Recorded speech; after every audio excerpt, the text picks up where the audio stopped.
Today my topic is method of analysis of complex. Method of analysis मतलब complex को कैसे analyse करें उसका हम उसमें पता करेंगे। हम पहले जानते हैं कि कॉम्प्लेक्सेशन होता क्या है। कॉम्प्लेक्सेशन मतलब कोई भी मान लो सपोज दैट हमने कोई भी ले लिया x ले लिया, कोई भी लीजिए y ले लिया, उसको हमने एक कॉम्प्लेक्स फॉर्म हो गया हमारा x y, एक क्या हो गया कॉम्प्लेक्स फॉर्म। कॉम्प्लेक्स बनता कैसे, जैसे सपोज हम एग्जांपल ले लें, ये है कैप है, ये पेन है, उसको देखते हैं कि कॉम्प्लेक्स फॉर्म वो कैसे रहा है। अब ये यहाँ से ऐसे जोड़ दिया, ये फॉर्म नहीं हुआ ना, अब ये ऐसे जुड़ गया, एक फॉर्म हो गया, ये कॉम्प्लेक्स बन गया। अब जैसे अब देखते हैं कि method of analysis of complex, उसके मेथड अलग अलग मेथड है, जैसे मेथड ऑफ कंटीन्यूअस वेरिएशन हो गया, सॉल्वेबिलिटी मेथड हो गया, या फिर डिस्ट्रीब्यूशन मेथड हो गया, या फिर पीएच हो गया। पीएच से हम मेजर करते हैं। पहले देखते हैं मेथड ऑफ कंटीन्यूअस वेरिएशन, मतलब इसका मतलब क्या है, लगातार क्या हो रहा है, वेरिएशन हो रहा है। किसी भी कोई भी कॉम्प्लेक्स बन रहा है उसमें लगातार जो वेरिएशन होते हैं उसमें हम देखेंगे।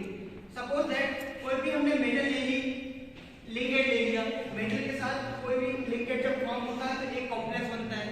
ठीक, हमने यहाँ पे हमने मेटल ले ली, कोई लिंकेट ले लिया, तो देख रहे हैं कि कॉम्प्लेक्स हो रहा है, फॉर्म नहीं हो रहा है। एक में बन रहा है कि कॉम्प्लेक्स नहीं बन रहा है।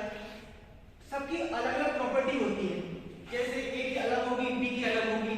जब कॉम्प्लेक्स बन जाएगा तब उसकी फिजिकल और केमिकल प्रॉपर्टीज अलग होगी। अब यहाँ पे लिखा है कि व्हेन नो कॉम्प्लेक्सेशन, मतलब कॉम्प्लेक्सेशन कोई बन ही नहीं रहा है, तब क्या होगा, एडिटिव्स हो जाएगी फिजिकल और केमिकल प्रॉपर्टी।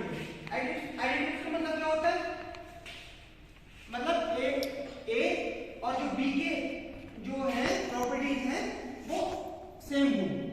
ठीक, और उसमें क्या है, कॉम्प्लेक्सेशन बन रहा है तो उसकी क्या होगी, डिफरेंट हो जाएगी ए और बी से। ठीक, ये समझ में आ गया होगा। सेकंड देखते हैं डिस्ट्रीब्यूशन मेथड। डिस्ट्रीब्यूशन मेथड में हम क्या करते हैं, जैसे कोई भी ड्रग है और मतलब कोई भी एक वो ले लेते हैं, बी का ले लिया, उसमें हमने दो डाल दिए, जैसे ऑयल डाल दिया, मान लो इसको हमने 50% ऑयल डाल दिया, 50 ml। ठीक, इसको भी हमने बॉटल को 50 ml डाल दिया। ठीक, उसका हमने टेम्परेचर दिया तो उसमें एक कंजुगेट लेयर बनती है। फिर उसमें हम देखते हैं कि हमारा जो ड्रग डाल रहे हैं उसमें वो कितना डिसॉल्व है, उसका देखेंगे कितना वेरिएशन आया। डिस्ट्रीब्यूशन मतलब उसको बदलना। ठीक है, उसको हम कैसे देखेंगे, पार्टिकल कोएफिशिएंट से देखेंगे कि हमारा जो ड्रग की कंसंट्रेशन है वो ऑयल में कितनी है, और ऑयल में इसका वाटर देते हैं इसकी कंसंट्रेशन इन बार। ठीक है, इसी कंसंट्रेशन देखते हैं। हम देखते हैं उनकी केस क्या क्या है।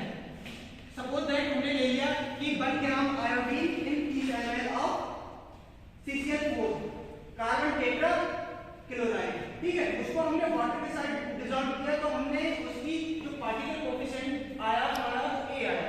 ठीक, हम केस सेकंड में देखते हैं कि X की जो आयोडीन सॉल्यूशन है उसकी कार्बन टेट्रा क्लोराइड वो हम मिक्सचर करते हैं पोटेशियम आयोडाइड के साथ।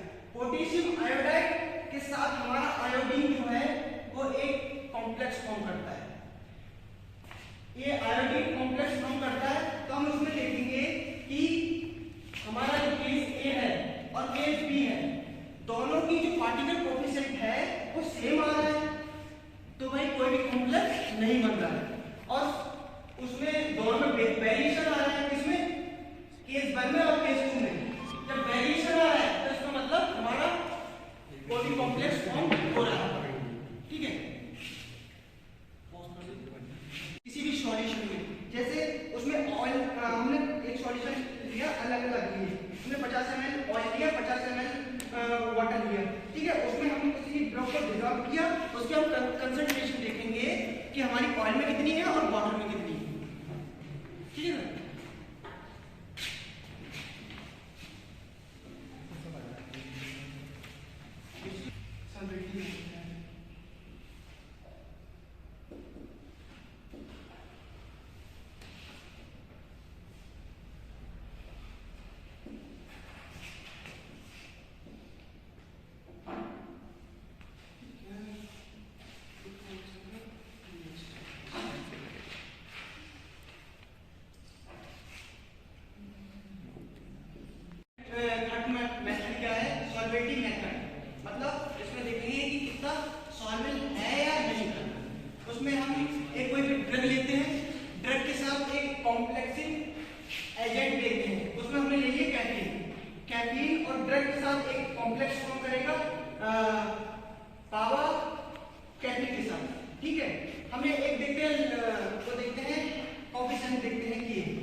डायरेक्टली प्रोपोर्शनल है और इसके इनवर्सली प्रोपोर्शनल है। हम देखते हैं ग्राफ में, देखते हैं उसमें बताया हमने एक्स एक्सिस पे कंसंट्रेशन ऑफ कैफीन और कंसंट्रेशन ऑफ पावर। उसमें देखते हैं कि हम देखते हैं कि कंसंट्रेशन ऑफ पावर की हम बढ़ाते जाएं, थोड़ा हमने बढ़ा, ठीक, कुछ टाइम बाद एक सैचुरेशन कंडीशन आ जाती है, तो कंसंट्रेशन ऑफ कैफीन और कंसंट्रेशन ऑफ पावर की सेम हो जाती है। पावर क्या है, हमारा एक ड्रग है, उसका है पैरा अमीनो बेजिक एसिड, ठीक। तो उसके बाद देखते हैं कि हमारी जो ड्रग है उसकी हमारे धीरे धीरे कंसंट्रेशन कम होती जाती है, एक टाइम पे कांस्टेंट हो जाती है, कुछ टाइम बाद बिल्कुल खत्म होने लगती है। फिर उसके बाद हमारा जो ग्राफ है उसके बाद नीचे आना स्टार्ट हो जाता है। ये क्या है, हमारी सैचुरेशन कंडीशन, ठीक। यहाँ से हमने थोड़ा सा यूज किया, ठीक है। इससे हम देखते हैं कि हमारी सॉल्वेंटी कितनी है कोई भी ड्रग की किसी भी कॉम्प्लेक्स एजेंट के साथ कॉम्प्लेक्स फॉर्म हो रहा है या नहीं, ठीक है। अब हम देखते हैं चौथा मेथड है हमारा पीएच टाइट्रेशन। पीएच टाइट्रेशन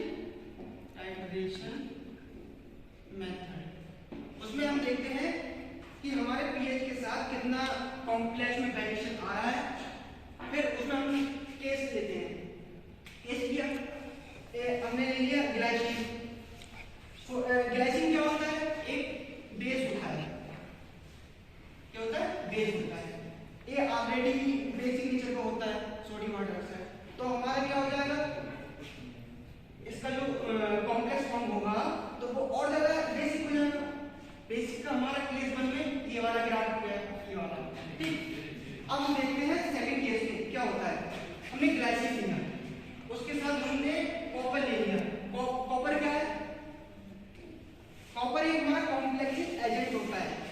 हमने ग्लाइसिन को हमने कॉपर के साथ रिएक्ट किया, ग्लाइसिन हमारा एसिडिक है। अब ये क्या है कि कॉम्प्लेक्स एजेंट है। जब भाई किसी भी बेसिक नेचर में थोड़ा हम बढ़ाएंगे तो उसकी बेसिसिटी कम हो जाएगी, तब वो क्या आ जाएगा, एसिडिक फॉर्म में आ जाएगा। तब हमने देखा एसिडिक में ये है। फिर हम देखते हैं कि पहले केस में कंडीशन क्या थी, सेकंड केस में क्या थी। तो हम इससे पता चल जाता है कि हमारा कॉम्प्लेक्सेशन में कितना चेंज आया, ठीक है। Thank you.